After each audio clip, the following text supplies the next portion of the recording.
Abracadabra, voici l'histoire que Julie te racontera. Tout un monde sous l'eau, une magnifique histoire de Kate Messner et Christopher Silas Neal, publiée chez Grund.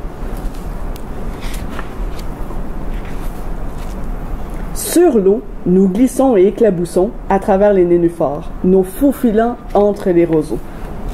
L'eau est un miroir qui reflète le ciel. Je vois le soleil et les nuages, puis une ombre au fond. Qu'y a-t-il là-dessous?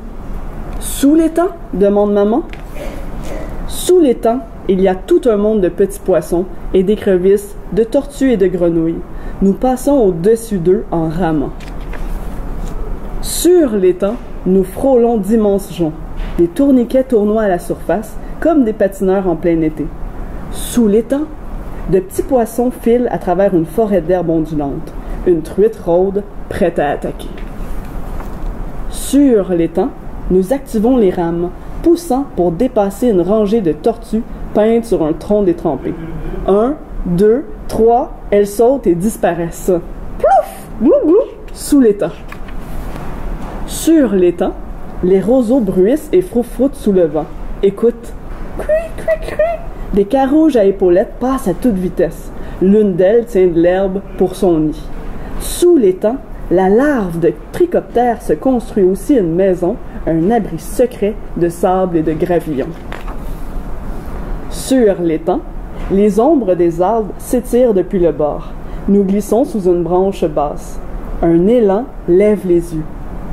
La bouche pleine de nénuphars. Nous avons interrompu son déjeuner. Sous l'étang, les castors plongent tout au fond. Ils battent de la queue et remontent à la surface des racines délicieuses trouvées dans la boue. Sur l'étang, le vent nous pousse et fait frissonner les feuilles mouchetées de lumière. Sur une branche, un jeune chardonneret vacille, enfin prêt à quitter le nid. Sous l'étang, les têtards sont en train de se transformer. Ils perdent leur queue, découvrent leurs pattes, grandissent. Au-dessus de l'eau, sur la berge là-bas, le grand héron fixe les profondeurs. Immobile et silencieux, il se concentre, fait un pas de ses longues jambes et attaque! Il attrape un petit poisson frémissant qui pensait être à l'abri sous l'étang. Sur l'étang, nous dérivons, la tête levée vers les rayons du soleil. Un pic s'agrippe à un pin chancelant. Il cherche des fourmis. Sous l'étang, une loutre pêche des moules d'eau douce avec ses griffes. Sur l'étang, une libellule fatiguée s'arrête pour se reposer. Ses pattes fines me chatouillent. Sous l'étang, les larves de libellules observent les poissons qui passent. Elles les attrapent dans leurs mâchoires en un instant. Sur l'étang, les ombres grandissent. Les balbuzards volent en cercle sans faire de bruit. Les ratons laveurs et les visons chassent leur dîner sur les berges. Sous l'étang, une écrevisse disparaît dans l'ombre d'un battement de queue. Sur l'étang, nous rentrons à la maison. Nous glissons, bonk, jusque sur la berge, tandis qu'un huard lointain chante « Bonne nuit ».